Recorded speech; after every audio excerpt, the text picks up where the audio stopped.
welcome back to Unfazed Under Fire. I'm David K. Gutz, the Leadership Alchemist, your host and moderator for this show. Now, this show is dedicated to helping executives amplify their leadership impact, gain fresh insights, and build the resilience needed to thrive in today's unpredictable, crazy world. And we feature two types of guests on the show. First, thought leaders in leadership development, organizational culture, and team dynamics who can share strategies tailored to meet your challenges as an executive. And we also feature seasoned executives who have embraced their own leadership development journey fully and who recognize that people and culture are the keys to maximizing organizational value, because they are. At its core, this show is about pioneering breakthroughs in leadership and culture, ensuring you provide rewarding work experiences while also inspiring excellence in others towards the greater good and fulfilling your vision. And culture is created and sustained through leadership. Thus, leadership is the core of your success. And we believe that effective leadership begins from within. The true impact comes from first igniting the human spirit that lies in wait in each of us, and then following a path of self-mastery, which is the foundation for leading others with clarity and confidence. And in these disruptive times, self-mastery isn't just beneficial, it has become essential to your success. When executives harness their inner resourcefulness and lead from the inside out, they unlock the full potential of collaboration, the most powerful unifying force any organization can wield. So today we're joined by special guest Dre Baldwin. Dre, welcome to the show. Glad to have you. David, I'm excited to be here. Thank you for having me on. Well, now I want the audience to get a sense of why I'm so excited about having you on the show. So let me share a little bit of your remarkable journey. Dre Baldwin is a CEO and founder of Work on Your Game Incorporated. He's delivered 4 TEDx talks on discipline, confidence, mental toughness, and personal initiative, and has authored an impressive 35 books. He's worked with national brands like Nike, Gatorade, Buick, and Wilson Sports, just to name a few. And Dre's impact has been undeniable. He's published over 30,000 pieces of content, reaching an audience of over 105 million worldwide. His daily Work on Your Game podcast, masterclasses surpassed over 3,000 episodes and boast more than 7.5 million downloads, which is another incredible achievement. Now, Dre's personal journey is inspiring, from sitting on the end of his high school basketball team's bench to launching a 9-year professional basketball career that took him to 8 countries, including Lithuania, Germany, Montenegro. And he exemplifies what it means to rise from passion, grit, and determination. Now, what's truly remarkable is how Dre has taken the lessons of his athletic career and created the Work on Your Game framework, which helps entrepreneurs, professionals, and now business executives master their performance, consistency, and of course, their results. Now, I'll admit I wasn't familiar with your work, Dre, until you reached out to me with that video asking to join Unfazed Under Fire.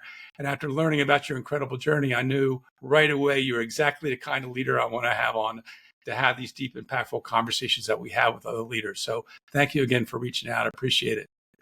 On a personal note, it did work. I appreciate it.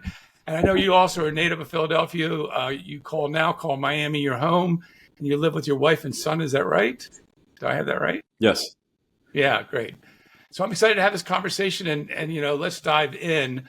And let's get started like I do with all my first-time guests. I'd like you just to kind of share your story in your own words. Now, I'd like you to start with, that little kid that dreamed of playing basketball. Where did that all get started? I know you weren't exactly built for the game at first, but you had this passion. And so maybe start there if you remember back then and talk a little bit about that, and then take us up to present day. Where it started, David, and I'll give the 3-minute version of that from then to now, is I was always into sports. Had athletic genes in me. So I was always into playing, backyard sports, kickball. Somebody had a portable basketball court. We play on that. The ones where you can adjust, you can dunk on it. Two-hand touch football in the driveways and that kind of stuff. So I was always into different types of sports. Tried out a few sports, officially. I think my mom put me in a tennis camp once. Never really played tennis, not seriously. Played some baseball for a few years. Tried out for tackle football, but I never seriously played that. I never actually put the equipment on and actually hit in football. And in baseball, I did play, but I could see that my ceiling in baseball was probably mediocrity. I wasn't really that good at it. Got around to basketball around age 14, which I was aware of the game of basketball, but I had never really played it to where I was just doing basketball all the time. So 14 is pretty late to choose a sport if you want to go somewhere in that sport, such as playing in college, let alone playing at the professional level. That's right. So I barely made my high school team, only played my senior season.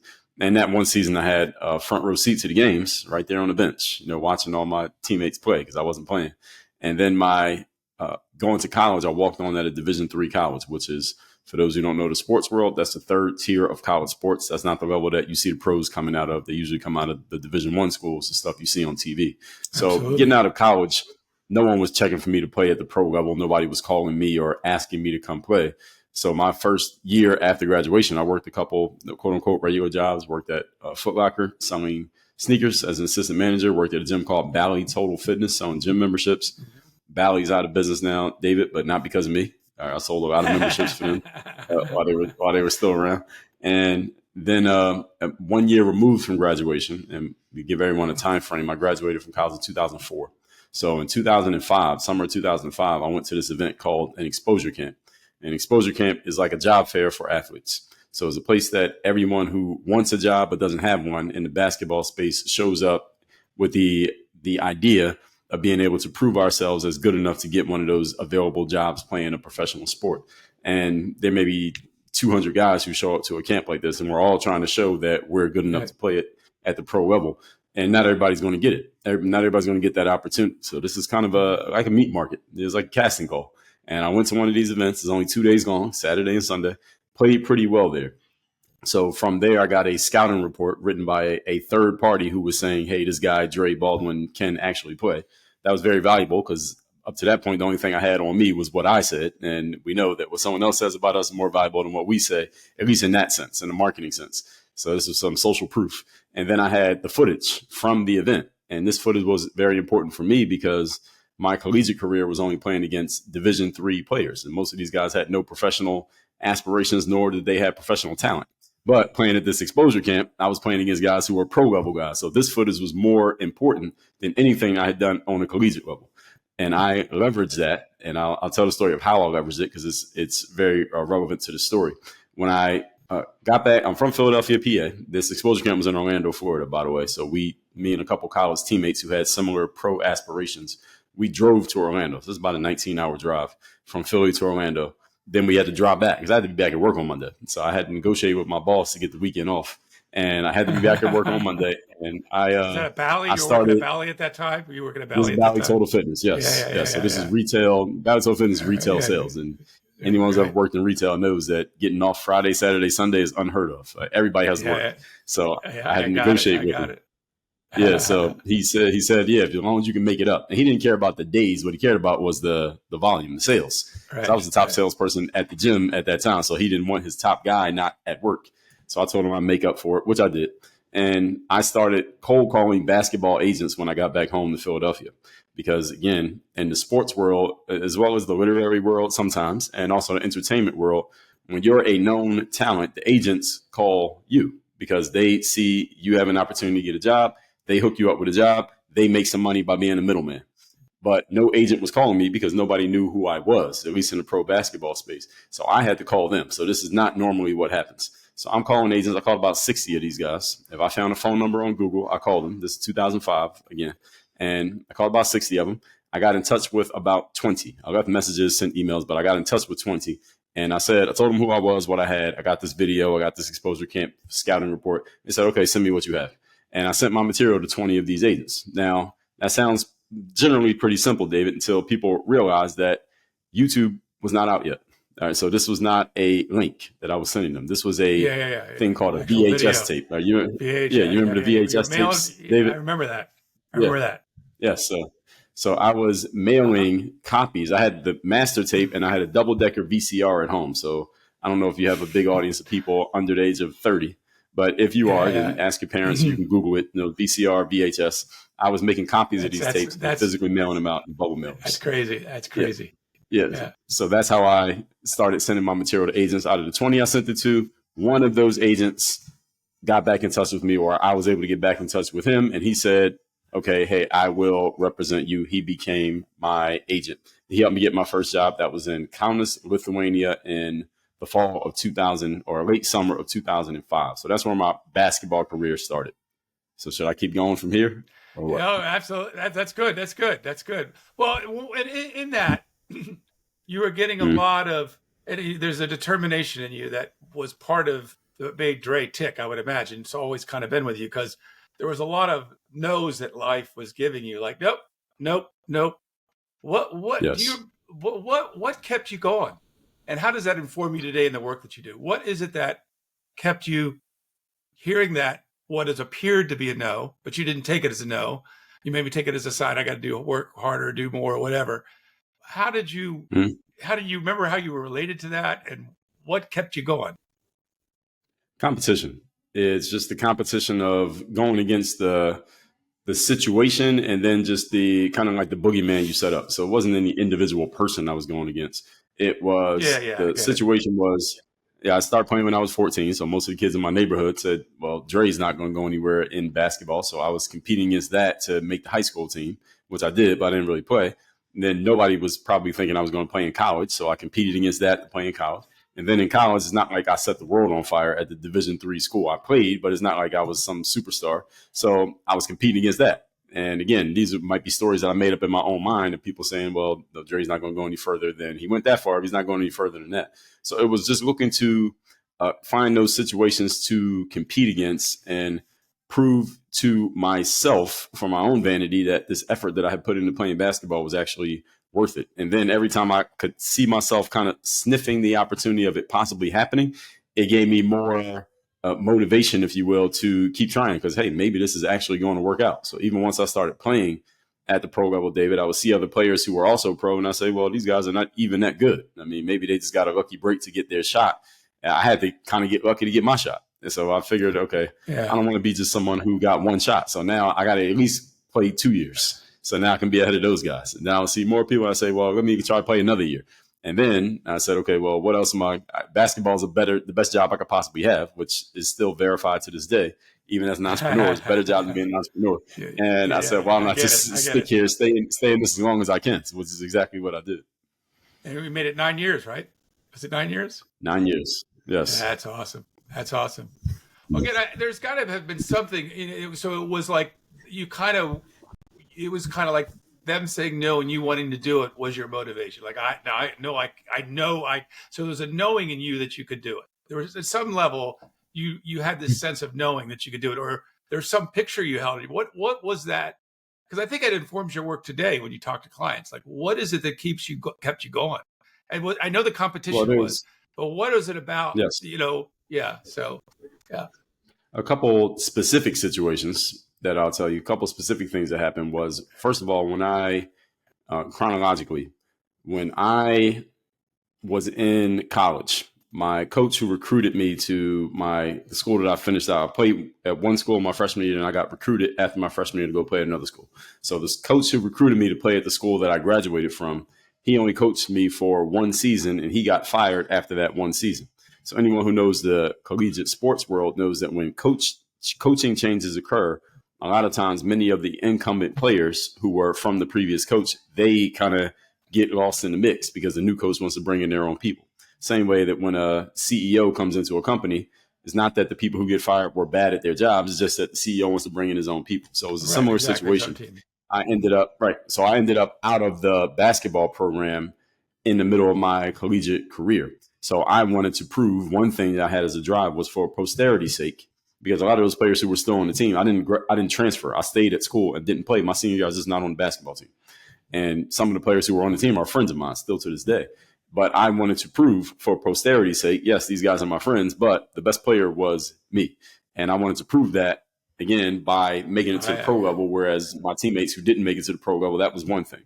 So that's one. I think that's what you're asking here. And the other thing, David, was when I got out of school and graduated, I finally get back home to Philadelphia, and I'm a college graduate, so I have no money. And I go back to my parents' home. My parents asked me, well, what are you going to do now? And I said, I'm going to become a professional basketball player. So just given a little bit of story I've told you so far, David, you can guess how that conversation went because I didn't have much in my there wasn't much in my life's resume that said this guy is a professional level player. Barely played in high school, started playing at 14, played in college, but at a Division III school, didn't even play your senior year, but now you're going to become a professional athlete. Now, my parents don't know anything about the professional sports world on that level. They know like what they see on TV, but they don't know anything about how this world works. But they just started asking logical questions that anyone would ask of a person who tells you that they're going to get into a certain profession. Well, do you have a plan on how you're going to get in? Do you have, are there certain qualifications you have to have? Do you have anyone who is looking at you or considering you or offering you a job right now? And if the answers to those questions are all not, which they were, what are you going to do? And my answer was, I don't know, but I knew I wanted to play pro basketball. So this is concerning for my parents because, again, I have a college degree. So their whole thing had been growing up, go to school, get a degree, go get yourself a good job, et cetera. All the stuff that they weren't able to do when they had kids, they want their kids to be able to do. So now I'm telling them I'm basically going to throw that all in the garbage to chase this, what appeared to be a pipe dream of being a professional athlete. Now, nothing that they said was wrong. Nothing they said was illogical or inaccurate. No. However, I still took what they said as I took what they said as something to push back against. I want to prove my point against what they had said. So it wasn't that I was mad at my parents. I was mad at basically the mirror they had held up to me that showed me logically that it didn't look like this was actually going to happen. So proving that point by making it as a pro was also part of my drive to do it. All right. Well, take me back to the day you signed your first professional contract. Now, I would imagine that was a pretty rewarding day. And then do you remember the experience, or was it a checkbox? Okay, now I move on, or do you remember that day when you inked that deal? Yeah, I do remember that day, and I didn't actually. Well, the first thing that happened was I actually flew over there first before I signed the contract. So what happened is the agent who I did have, I was still working at Bally Total Fitness at this time, and the way it works, the agent they'll text you like once a week, say, hey, just stay in shape, keep working out. I'm putting things out for you. You just got to stay ready. And it's like this waiting game. And finally, one time he sends me a text and says, hey, I have a team in Lithuania who is interested in you. And he told me a little bit about what they were saying and a little bit about what he was saying. And he said, just sit tight. I'll keep you updated as the conversation goes. Now, again, I'm still going back and forth to work at Bally Total Fitness while this whole thing is playing out. Yeah, so this takes about a week. Yeah, it's about a week of negotiation, I guess, that he's doing all the negotiation. I don't know. He's just telling me what's happening. And I'm just hoping he gets anything to happen. I really didn't even care what the offer was. As long as he got an offer, I was taking it. He didn't know that, but I knew it. So finally, he tells me, like, yeah, it's all done. They're going to get your flight. You're going to fly into Kaunas, and I didn't even know, not Kaunas, but Vilnius is the capital city of Lithuania. And I didn't even know, I probably couldn't have even pointed out Lithuania on a map at that time. I heard of it, but I didn't know where it was. And he's telling me all this. And when he tells me it's finally done, now the thing is, with overseas basketball, often you get a call and you need to be in the place ready to play within like 48 hours. So this is not like they're telling you months in advance and you get ready for it. This is like, you got camp, it's Monday. By Wednesday, you're going to be over there playing. Yeah, exactly. Yeah. So now I just had to tie up all the loose ends. So first of all, I had to go to Bally Total Fitness and quit. I had to do that first. I had to basically tell my parents what was happening. They were happy, not so much that I had, quote unquote, made it as a pro athlete, because my parents don't know anything about overseas basketball. That they don't know anything about how it works, what's happening. They don't know anything. I think they were just happy that their 23-year-old child was moving out of the house. I think that's what they were excited about.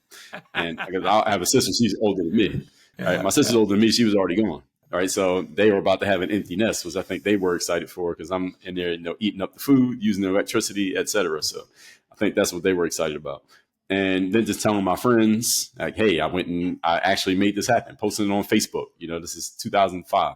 So just letting people know I did actually do this. I did actually make it happen. So that maybe 48-hour period was really exciting for me. Now, once I got over there, mind you, this is a little bit before social media is really a thing, David. So it's not like I'm giving people a blow by blow. I'm just experiencing it myself. And we barely even had the camera phones back then, right? So a lot of things that I experienced, I don't even have footage or pictures of, because we didn't have the camera phones. So it was just me experiencing it for, again, about a 48-hour whirlwind, but it was really exciting. And by the time I got over there, it's just surreal. You're walking around Europe with euros in your pocket, and this is all through basketball. So that was a really exciting, probably that first week. That's awesome. I can't even imagine what that was like. Plus, you're going into Lithuania. Had you ever been to Europe before, or have you been out of the No, country before? So that was no, I've all barely new, and you had been. to adjust. I would imagine it would Yeah, have been a little bit. Your nervous system was a little bit freaked out, but you getting to know what everything, where how to move around, how to get to practice, all that stuff. But you figured it out. You did it. You know, that's great. That was the yeah. easy I part. wasn't. Yeah, actually, wasn't. I wasn't nervous at all about the Yeah, travel that's experience awesome. and getting out of there. 'Cause Yeah, yeah, I'd barely been out of the state of Pennsylvania. I'm from Philadelphia. I went to school at Penn State, a couple different branch campuses of Penn State. So I barely left the state up to that point. I've been out of state a couple of times, but not that much. But out of the country, absolutely never. But I wasn't nervous or anything about it. I just figured I'd find my way. yeah. So take it to the profession you're in now, which is really helping entrepreneurs. First, it was helping athletes, then it was entrepreneurs, and now you're moving in, kind of working with executives and organizations. What inspired you to make that transition? Now, obviously, at the end of 9 years, you've figured out it was time for you to hang up your sneakers, at least professionally, for whatever reason. Mhm. But what had you transition that? What brought you into the field you're at now, which is about, you know, helping people achieve their dreams and their aspirations? What led you there? Sure. So yeah, to tell you how that happened, I'll give you a little bit of context from my backstory. So I'm playing pro basketball starting in 2005. And that same year, YouTube does come out. And I found out about YouTube because I had this footage on this VHS tape. And anybody who remembers VHS knows that you only have one copy. So if something happens to that one tape, it's gone. So I Right. knew I needed that footage because it was the most valuable. It was the best footage of me that I had as proof of me being good. So I figured, when I'm 80 years old, I want to be able to show my I want to grandkids show that my I'm my good. grandkids. Yeah. All right. That's the only one I had at the time. And we didn't know that no smartphones were coming. So I said, what if this is all I get? So when I heard about YouTube, they said you can upload as much footage as you want. Well, first of all, first thing I realized was that I couldn't get it from the VHS to the computer. So I took it to an audio visual store and they put it on a CD, a data CD. And the CD I could put in the computer and I could upload that to YouTube. So I put that footage on YouTube. And not because I was trying to get myself known or to build a brand. And when I You did just that, want to though, maintain the people, footage. Yeah. Yeah. yeah, just to maintain the footage. So about 6 months later, I just go check the website just to make sure YouTube still exists, make sure it didn't go out of business. And people have left comments on the video, and they were just asking things like, "Who are you? Where you play, etc." So that's when I didn't immediately realize it, but over the years, what I started doing was sporadically I would put workout footage on myself because now I had this cheap little $100 digital camera. I would take that with me to the gym because I went to the gym every day to work out anyway. I'm talking Mm-hmm. even in the off season. And I would just film myself working out. And I would just take little pieces of the workout and put it on this YouTube site because it seemed like there were some basketball players who were entertained by watching me play or watching me practice. And what it turned out was they were actually learning from me because they were looking for basketball help. And the internet was the place they could now go to get information. Whereas in my era, and probably yours as well, David, I don't know if you're older than me, but in that era, Maybe a you little had bit. to, yeah, maybe a little bit, maybe a year or two. And you had to either know somebody or Yeah. maybe a book or a magazine. But now in this era, you can go to the internet and you can get that information. So that's how they were finding my stuff. They weren't looking for Dre Baldwin. So anyway, sporadically every 6 months, every 3 months, whenever I got around to it, I would put a little piece of footage on YouTube. And slowly I was starting to build what we now call an audience of people who were watching me there. And around 2009, finally get to the answer of your question. The players who have been following me and learning the basketball skill stuff from me started asking me questions about the mentality. Because every now and then I would get questions about my background in the comments, and I would always read and reply to the comments, and I would tell them, or they would ask me where I played. I said, I played at this Division III college. Or what kind of player were you in high school? Or I barely played. I sat on the bench. Because they saw that I was a good player then. By the time they watched the video, I was very good. Because they could see me practicing and dunking and doing all the stuff. And they said, oh, this guy must have been very good his whole life. But when they realized that I had not been, that's when they got really curious. And they like, well, wait a minute. How did you get from there to there? They were trying to piece this together. So at some point, they started asking me about the mentality. Like, what were you thinking? Or what did you tell yourself when you got cut from the high school team for the third year in a row? What did you tell yourself to keep trying to make it pro when you came out of a Division III college and nobody was asking you to come play? And you had to kind of sell yourself to make it happen. What did you tell yourself when you went to that exposure camp that's only 2 days long? And had you not played well there, that your career probably never would have happened. How'd you get yourself ready for that moment and dealing with the pressure of that? So when I started responding to those things, I started making these videos, finally just talking. This is the first time I started doing these commentary videos, and I called them the weekly motivation. And it was just a little 2 to 5 minute video, David, where I would just talk about some mindset thing, not necessarily for basketball, but just mindset, period. Because mindset is kind of universal. You can apply it anywhere. Right. And exactly. When I started doing that, there are a couple of things that happened, David. Number one is the basketball players who were following me started saying to me, Dre, hey, this stuff that you're explaining, first of all, I never heard anybody explain mindset this way. Secondly, you may be better at explaining mindset than you are at explaining basketball. And third, this stuff surprised. And third, they were saying, hey, man, you sound like a college professor. You sound like some kind of philosopher when you're breaking this stuff down. And they said, this stuff, I can use this stuff even off the court. I can use this at school. I can use this at work. Because a lot of players who are following me, they're not pro players. Maybe they wanted to be, but they were not. And the fourth thing that happened, David, was people who did not play basketball started finding me through those mindset videos. And they would say to me, Dre, I'm not even a basketball player, but I subscribe to your YouTube channel because the way you break down mindset in that video once a week is useful for me. So what this did was this is the light bulb moment for me, David, because what I realized, well, first of all, what I already knew, which I didn't talk about earlier, is that I knew that when I was done as a player in basketball, I didn't want to stay in sports. I did not want to become a coach, trainer, analyst. I didn't want to work in the front office. I didn't want to do any of that stuff. I wanted to go into business outside of sports. And it didn't matter if my sports career had any connection to what I was going to do next. It didn't matter to me. So when these people who didn't play sports started telling me that the mindset stuff was useful for them, this is when the light bulb went off in my mind that, oh, maybe I can just give this mindset stuff to people who don't play ball. And that might be my business. Right. Yeah. Yes, exactly. That's what became the business. When I stopped playing in 2015, I'd already been doing that for years. I'd already been talking about this stuff. I'd already started writing books. And I'd already started coming up with this whole framework that we call work on your game now. So when I stopped playing, I was not starting from zero.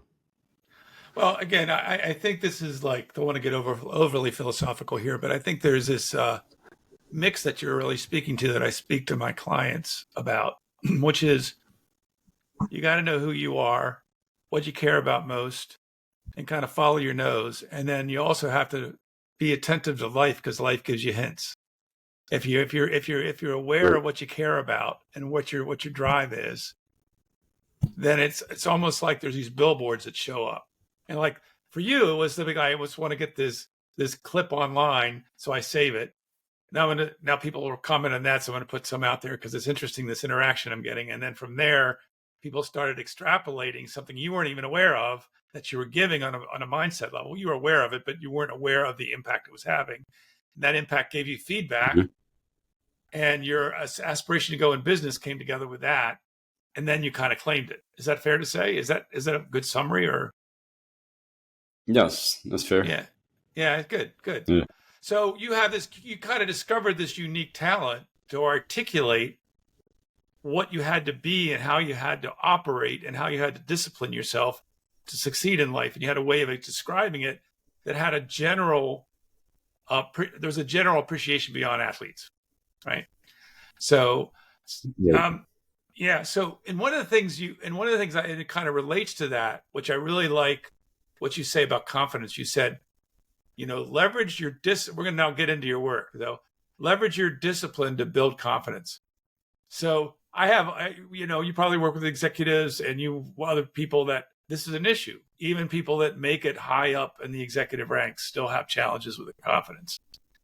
And so I'd love you to share a little bit about that principle, and how you see it applies, maybe, it applies generally and then in the business world. That the whole principle of discipline is what you leverage to build your confidence. Sure. So everyone wants confidence. Everyone wants to feel more confident and have a healthier self-image and more self-esteem. The challenge is many people go about acquiring it or trying to acquire it the wrong way, using inaccurate formulas such as faking it till you make it or trying to force confidence upon themselves. So what I explain to people is, first of all, you don't want to fake it till you make it, because when you tell your subconscious mind takes everything literally. So when you tell your subconscious mind that you're faking something or pretending to be something that you're not, eventually, it's just like the story of Cinderella, the clock strikes 12 and that beautiful ball gown turns back into the rags. Yeah. So you don't want to fake it because eventually it must end. All right, that's the whole point of faking. So instead, you want to become a certain type of person. And in order to become a certain type of person, well, one thing you can do is leverage the thing that everyone knows they need more of, but most people don't go seeking out like they do confidence, which is discipline. And the thing is, we need to understand what confidence is. Confidence is about our history. Confidence is defined as belief in your ability to do something. So where does that come from? That comes from the fact that you have actually done it. So discipline is about doing our homework, basically doing the work ahead of time. So in the sports world, the way we build discipline is by practicing every day. Right. And the more often you practice shooting the free throws, when you get in the game, you have confidence you can make the free throw. So that's how the discipline leads to the confidence. And it's the same thing in life for all of us, is that the discipline is us doing the homework, telling ourselves what type of person we need to be and what type of person we are focused on becoming. And the more often we tell ourselves that, we start to accept it, because the subconscious mind will accept anything if it hears it often enough. That's the repetition part of it. And that's one of the ways that the subconscious mind is programmed. So that discipline leads to the confidence, and that self-belief of confidence then leads to performance to results, and results lead to rewards. Yeah, and then that leads to more confidence. So it's kind of a cycle that builds on itself. Right. Exactly. That's right. Got it. So I love that you're talking about the subconscious mind now, which really runs the show, doesn't it? It's the thing that runs everything. We're not aware of it, and it runs everything. So talk to me about the importance of that and how you discovered that. Is that something you discovered by looking back at what you did and realized that you did? Obviously, you weren't at 14, you weren't studying the subconscious mind. When did you uncover the power of the subconscious mind, and how do you bring that into your work with people? Well, I'll tell you how I first found out about it was I got dragged to a meeting at a hotel that turned out to be a network marketing meeting when I was in college. And when I went to that meeting, when I went to that meeting, I've been to those. We all have. And when I went to that meeting, the speaker on the stage, he said a couple things. Well, first of all, he was talking about money making in ways that I never heard anybody talk about it. And I have a 4-year business degree from a university. They weren't saying the stuff that he was saying on that stage, number one. And number two, he said, because half the people in the room are already doing the business, and half the people are the guests. So he says to the people who are already doing the business, hey, if you're going to build a business, you have to build yourself at the same time, because your business can't grow any more than you grow. And that made perfect sense to me, even though I wasn't in the business. I was a guest, but it made perfect sense when he said that. And he said, to that end, when you walk out of this room, there's some nice ladies sitting at a table next to the door. They're selling personal development books. I never heard that phrase before, personal development. And he said, you need to buy those books, because those are the books you need to read so you can build yourself up. Because if you don't build you can never build a business. And I said, that makes sense. And then he would name drop a couple of the authors. He said names like Jim Rohn and Brian Tracy and Zig Ziglar and Tony Robbins. I never heard of any of these people. And I went and looked at the books. But again, I'm a college student. I cannot afford the books, but I remembered the books. So when I got back to school, I went to this website called eBay. I think people still know eBay. This is before Amazon was the place to buy books. And I looked up a couple of these books, and I found a couple of them there. These are pirated copies of the books. These are not official books. These are basically Word documents, what I bought from some random person. I bought 2 of them. I bought Think and Grow Rich by Napoleon Hill for 99 cents. And I bought Rich Dad, Poor Dad by Robert Kiyosaki for 99 cents. Word documents. And when I read Think and Grow Rich by Napoleon Hill, that's the first time I heard the phrase, the subconscious mind. That's where I first heard about it, and how he talked about that the subconscious mind is controlling most of your behaviors. And there's a way that you can intentionally and consciously program your subconscious thought patterns to get you become the right type of person, so you can, as the book says, grow rich. So that's where I first heard about the subconscious mind. So that's where it started. Yeah. Have you read Psycho-Cybernetics as well? I would imagine, familiar with that. Absolutely. Yeah. Yes. That's one of my favorite books on it as well, too. Yeah. Yeah. It's a very powerful thing that people don't realize, that, we could consciously tell ourselves something, but if it's not bought into by the subconscious, you can forget about it. Right. But when the subconscious buys into it, there's a thing called synchronicity that starts happening, not because it wasn't happening before, but because now you're picking it up. Right. And things that are connected to what you want to do. So you kind of get help, not in a lucky way necessarily, if it feels like luck, but because your system is looking for those opportunities. It's really very powerful. Powerful what you're sharing. Now, that's right. You have this is related to what we're talking about, which is all about motivation. And you have a quote in your book, The Third Day, that I really like, and I'm going to read it now. now and then an athlete asks me to provide them motivation. They've suffered a setback or three. Things are not looking good, and they want my words of encouragement to keep going. I don't do motivation. And then you also have a distinction you talk about, and I know they're different, but I want you to talk about the distinction where you talk about the finding motivation and having the things, something that keeps you going. And there's a powerful distinction that, remember, you have to have something that keeps you going. So help me rectify those two comments, that you don't do motivation. Maybe it's you don't externally motivate people, or what is it about motivation? How do you talk about that and rectify that? Does it make sense what I'm asking? Motivation. Yeah. Motivation is for amateurs. Motivation is not necessarily a negative thing. The challenge with motivation is that it is fleeting and it's unpredictable. And those are the antithesis of being a professional. See, the definition of a professional is someone who does something as their main paid occupation. And if you're going to do something as your main paid occupation, that means you must show up and deliver consistently, which includes the days and times that you don't feel like doing the job. Because every professional out there, there are days we don't feel like working. And it doesn't matter what the job is. You could be a podcaster, you could be a CEO, you could be a basketball player. There are days you don't feel like being at work. And there's no one who is an exception to that. Therefore, if your performance in your career as a professional is based on motivation, you have a problem, because some days you will not be motivated. This is why I say motivation is for amateurs, because an amateur can afford to depend on motivation, because when they don't have it, they can simply not show up, and there's no penalty because nobody's paying them. That's right. But That's when you're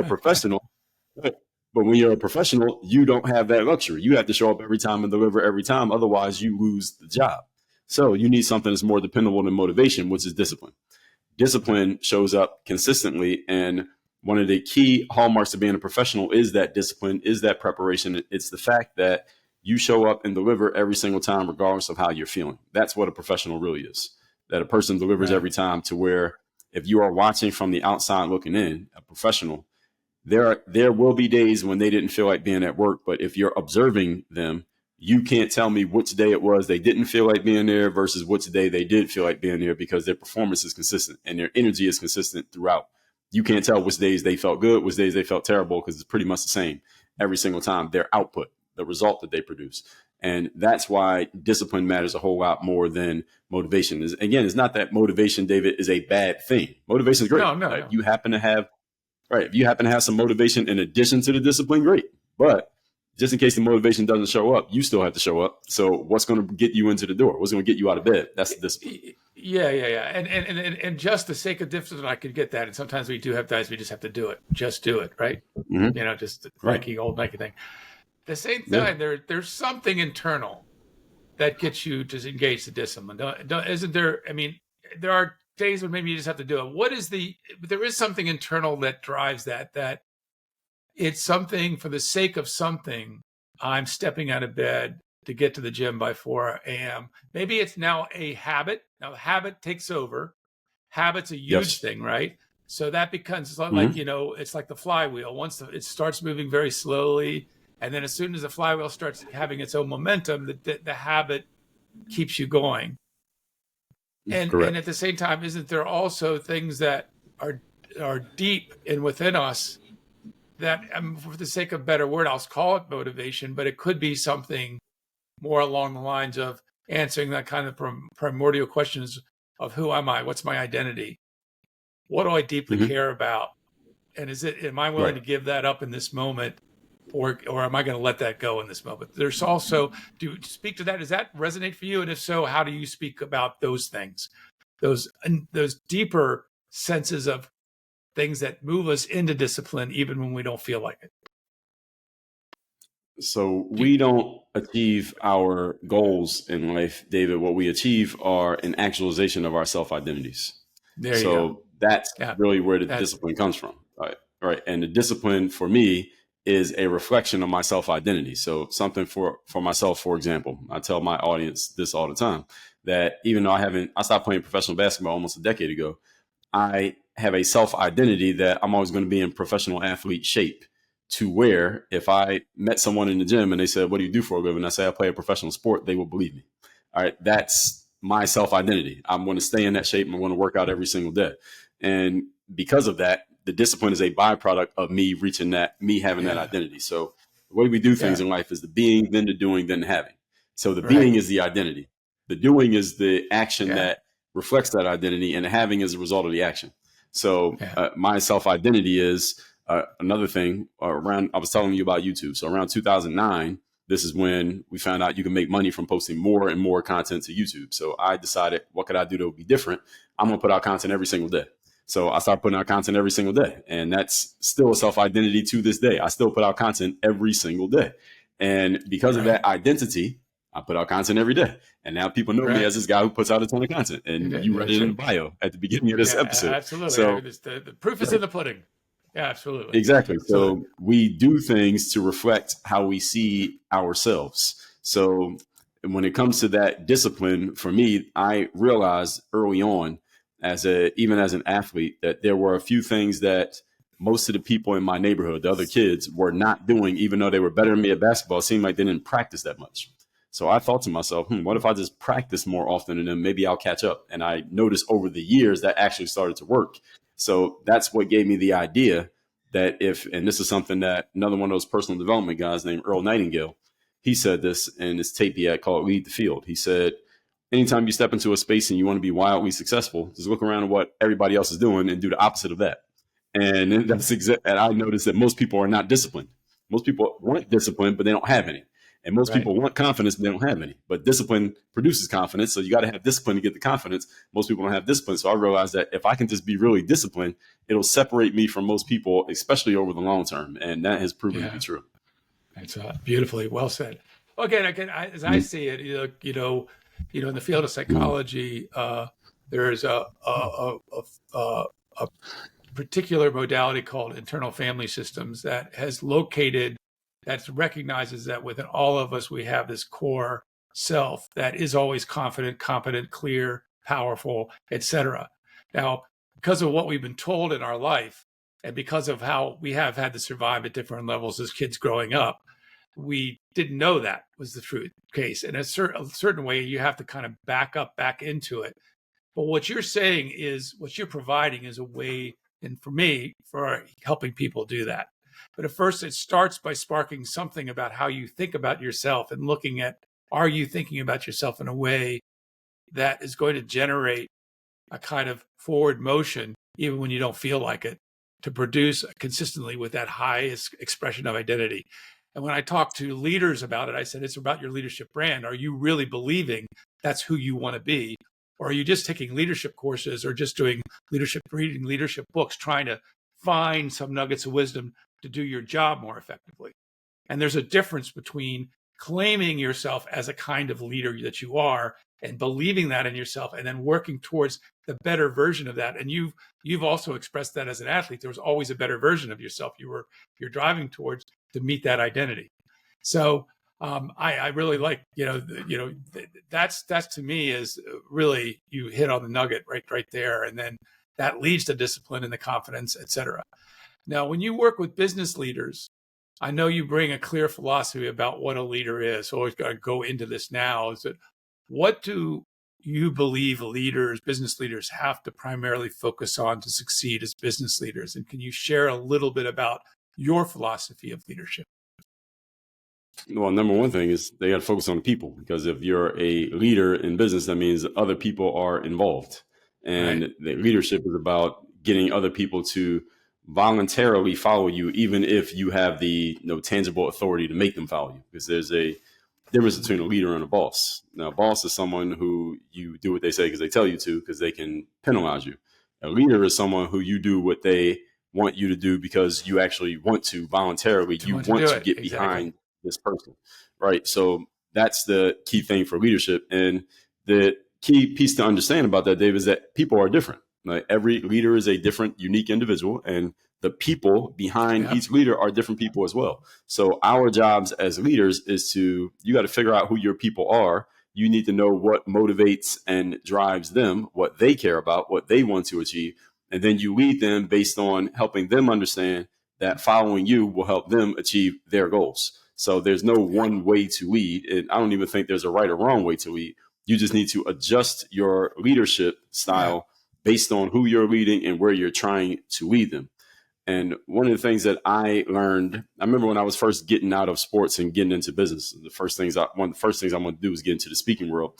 And I met someone who was already in the game, and she was telling me, Dre, the professional world, the business professional world, they love athletes because, especially team sport athletes, because you all have a lot of experience in team dynamics.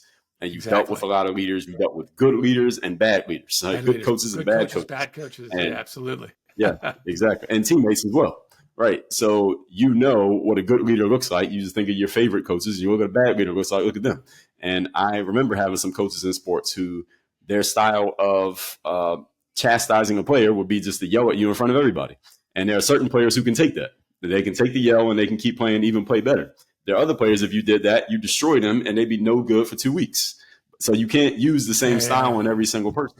Exactly. And there are other coaches who would call you into their office and just tell you one-on-one, hey, here's what you're not doing. They would just tell you. It's just a conversation. There are other ones who would just call you out in front of everybody, and that player would be embarrassed. And again, now that player is useless to everybody because you just did that to them in front of everyone. So a leader has to have very good soft skills. It's not about your resume anymore once you get into the leadership position. The soft skills are stuff that can't be replaced by computers or artificial intelligence. It's your ability to read the room, so to speak, understand who you're dealing with and how they tick, and responding to them in such a way that you get them to buy into what you're doing. Because again, if you're leading, that means people are following you because they want to. And in order to get people to want to follow you, you have to show them something that gives them a reason to do so. And that's not an easy thing to do, especially when you're in business and there's money involved. It becomes even harder when you introduce the money.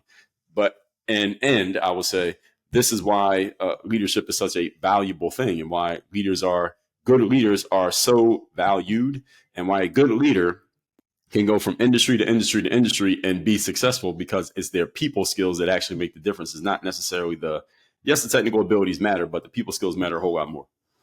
Yeah, well, and in corporations, we move up the ladder, right? And at a certain point, you have to move from individual contributor to manager, then to leader.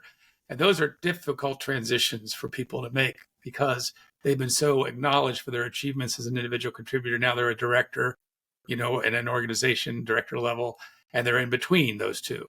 And then they go to VP level, and that whole game changes. And so, I think I love the principles of your work on your game, the discipline, the confidence, the mental toughness, and personal initiative. So based on your experience, what do you think those individuals that are having to step into the more of a leadership mindset, how do those apply to helping somebody step into a leadership mindset? Well, the first thing is understanding that when you get into a leadership position is not so much about your resume anymore. It's more about those soft skills, as we just said. Yeah. So yes, your resume is what gets you promoted to that level. But there are a lot of people, I'm sure you have plenty of experience, David, of people who got promoted to leadership positions because of their performance, but then they failed in a leadership position because they have no people skills. So they were just good performers. All right. So they could be a good, maybe the number one salesperson, but they are not equipped to be a leader because they don't know how to relate to and motivate and inspire others. And those are two different skill sets. And this is how sometimes someone who doesn't even have the technical skill can be a really good leader for a group, even though they were never amazing at that particular job, but they can lead people who do the job. And sometimes you have someone who is a combination of both. And that's the biggest thing when it comes to the leadership position. I forgot what your question was. Make sure I'm answering. Well, but you're answering the question. But I say now, but when you now have to apply the work on your game principles to that, so you have to get disciplined and practicing and learning the soft skills, right? That's what you're saying. You have to me, you're at that level, you're paid to have really good conversations with people. That's what you're paid for ultimately. You're not paid as much for your technical skills anymore. You're paid for how do you engage people in conversations that align, build mutual understanding, mutual motivation, and alignment and direction, right? And that's what you're paid for. So you're making that transition. How do those skills, anything you talk about how the work on your game framework helps with that transition? So when it comes to the framework, our framework is based around mindset, strategy, systems, and accountability. And the mindset piece is the most important part. That's the discipline, confidence, as we talked about, mental toughness, and then taking the initiative. And what I tell any professional in any business, any field, is that there are 3 levels of how you are valued in business. The first level is getting your compensation based on what you do. So you can work at McDonald's, get paid for what you do. Next level is getting paid for what you know. You can be a really good salesperson. What you know allows you to make a bunch of sales. You're at this level. And the highest level is getting paid for who you are. And that's what the leader is. The leader is paid based on who they are, because who you are is why people follow you. People don't follow you because of what you do. Follow you because of who you are and how you're doing the things that you do. And the discipline in that is, first of all, understanding that your resume doesn't matter that much anymore. What matters is, again, how you relate to people and how they connect to you or don't connect to you. And then it's the confidence that, of course, the confidence you have to exude as a leader, because you have to show that confidence even when things are looking terrible and you don't know how you're going to solve the problem in front of you, and everybody else is having the same issue. They're all anxious, but you can't show them that you're anxious, because then everything's going to fall apart. So that's the confidence part. And then the confidence you can get other people to feel, because confidence is contagious. When you are highly confident, other people feel confident. And when you have no confidence, other people can feel that too. And they're going to follow that as well. And the mental toughness is your willingness to remain disciplined and remain confident, even when things may not be going the way that you want them to go. Again, keeping in mind that when you're a leader, the energy of the team is going to be a reflection of your energy. So if the team is down, that's because the leader is down. If the leader's up, the team's going to feel like, okay, maybe they're going to figure this out. This guy seems like he knows where we're going. I don't know where we're going, but I'm going to follow this guy. And then it's the personal initiative. That's just being willing to step forward, because what really makes someone a leader is your willingness to go first. And that's why it's personal initiative. Initiative is about the word initial. Initial means the first letter. Whoever initiates is the person who steps forward first. And that's what makes you a leader. And leaders have to be willing to step forward even when they don't know what they're stepping into. Because, again, nobody else is going to step forward if you don't step forward first. And that's what makes someone a leader, being at the head of the pack. Yeah. And I also, your point, it goes back to the point you made when you went to those multi-level marketing seminars, and they said your job is to work on you so that you can succeed in your business, right? You have to, and I think this is the transition, and sometimes organizations can make this very hard because they expect you to be a leader. They might even provide some training, but they may not value the reflective time and the time you have to do your personal work. That's going to ultimately, you go slow to go fast. You're going to have to do that discipline of that personal work and that personal discipline to understand the new skill sets you need to learn, to apply those skill sets, to step back and see how you can improve those skill sets. Because, having a question, you might have a conversation with a direct report that didn't go the way you wanted it to go. Are you taking the time to step back and look at what you did, like you did on the court? My left hand was going this way. I got to keep it straight, or whatever you have to figure out, because you're seeing the film. You got to watch film in yourself, don't you? And you have to be willing to do that extra work. But what you're pointing to, and your story is so beautifully pointing to, is if you really want to be a leader, there's nothing that will hold you back except for yourself. You have to be willing to do that personal work to attain some kind of self-leadership mastery over yourself in order for you to learn the skills to be a better leader. Is that fair to say? Yes, because who you are as a person is the most important aspect of leadership, not necessarily what you've done in the past or even what you are capable of doing. It's who you are, because that's what makes people follow you. Yeah. Well, when you go into organizations, what do you see that executives have the biggest challenge of developing in their leadership, and how do you tend to assist those executives? Can you give me some examples of kind of some work you do in developing leaders if you do that work? And this may be just because of who I am and how I put my message out there, but the biggest challenge that I run into, the biggest challenge that I run into, or that I get brought to me, is the leader wants everyone on the team to have the same drive and desire and motivation as they either do or that they had, because often I'm dealing with leaders who have actually been the rank and file in the past, but they've worked their way up to the leadership position, and they want everyone else to be like them. And just the fact is, not everybody is like that. Not everyone is wired that way. So they are exasperated because they're looking at their team wondering, why is this person not seeing what I'm seeing? Why are they not as driven as I am? Why are they not showing up early like me or staying late like me when they aren't even performing at the level that I'm performing at? So it's a frustration that they have, and they're trying to either usually this is the main thing they come in with, Dre, can you help me to get these people to be more like me?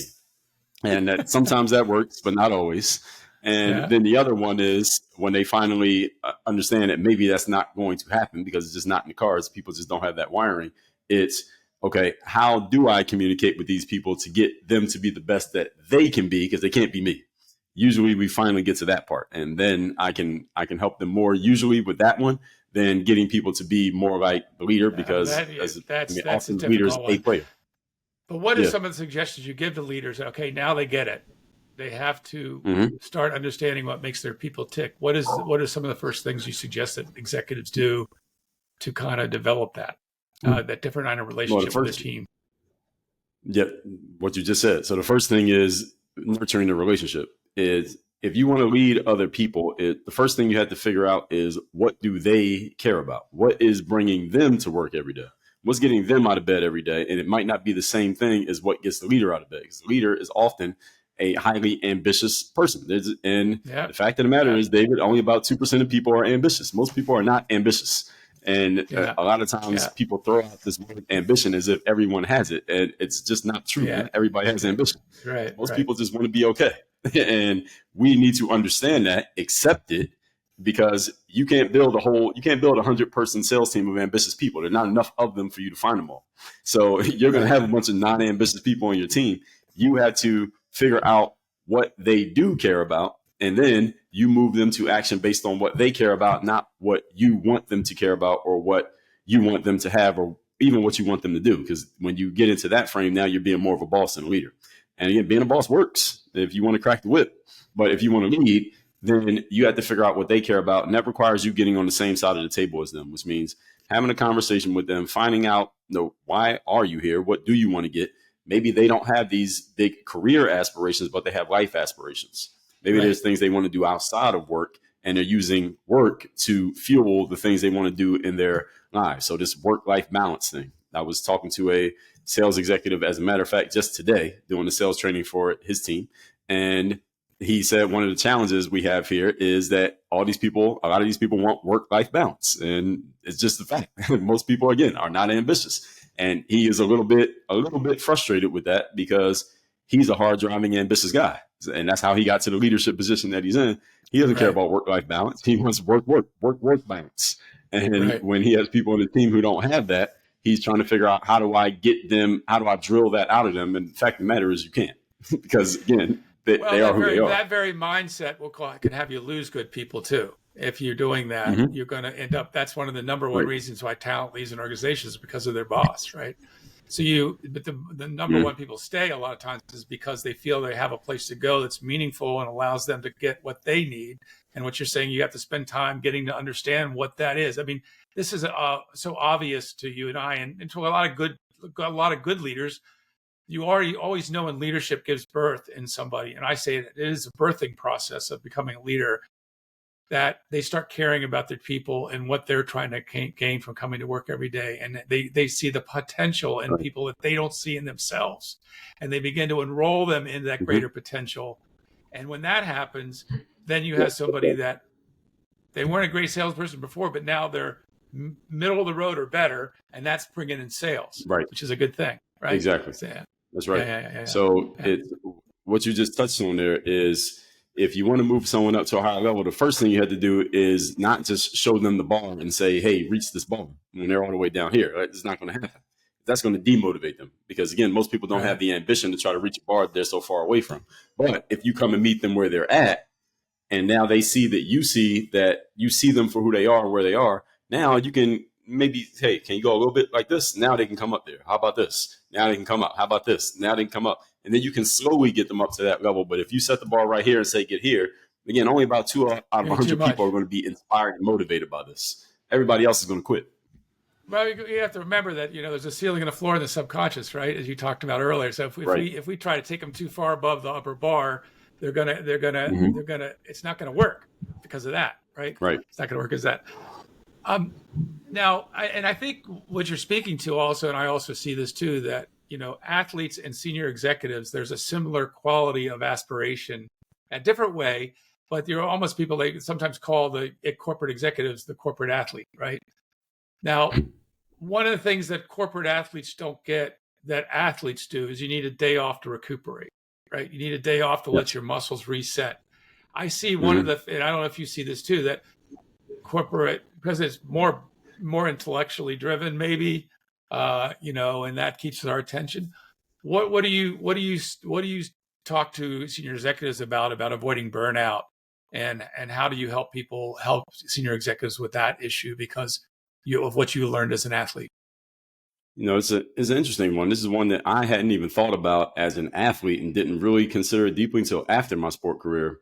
I heard it from this guy named Dan Sullivan. I'm sure you're familiar with him. Mm-hmm. He has a company called Strategic Coach, and he talked about it. And it was the first time I heard anyone explain it this way, but it made perfect sense as soon as he said it. He said, athletes and entertainers, they have performance periods, they have rest periods, and they have practice periods. And like an athlete, there's a day when you have a game and you don't do anything else but the game. You just get ready, you prepare, get ready for the game, you play the game. Then you have days when you're practicing, maybe once or twice or 3 times in a day. Then you have days when you do absolutely nothing. It's kind of like a singer, Taylor Swift on tour. She has to take a whole day and not talk, basically, and drink coffee and tea so that her voice can recover so she can sing the next night at a packed stadium. And I said, man, how did I never think of this and I actually play the sport? I had never even considered that. And it makes perfect sense. So it's segmenting your work. And in the work world, we all familiar with the concept of batching. So if you need to do 30 of these, let's do all 30 right now instead of doing 5 per day over the course of 6 days. It's easier to just batch it, knock it all out at once. And then there's times when you're preparing. So that's like the back end stuff. You need to do the book. So you got to do the maintenance stuff. You got to go through all the emails or all the emails you need to respond to because your assistant sent them to you and they need your attention. And then you have the times when you are resting and when you're not doing anything. So in the sports world, athletes have an off season where they're doing absolutely nothing. Many executives will get a 4-week vacation when you can't reach them. No matter what happens, don't call me. All right. And that's the same thing that we all need to be able to segment our worlds into. Maybe you can't do it so easily today, but you can start saying, okay, these are going to be the days that I do my performance stuff. If I need to record, let me do all my recordings. I remember I was on this guy's podcast once and he does these like 20, 30-minute episodes. And I got on with him. He said, Dre, you're number 4 out of 15 today. And he was going to do 15 back-to-back interviews, 30 minutes apiece. And he does that like twice a month. And that's his whole month of recording. He doesn't have to do any more. He had a daily show. So it's the performance stuff. Then it's the preparation. What are the things I had to do preparation-wise, which is often tedious work. And ideally, we get other people to do most of it, but there's still some of it we have to deal with.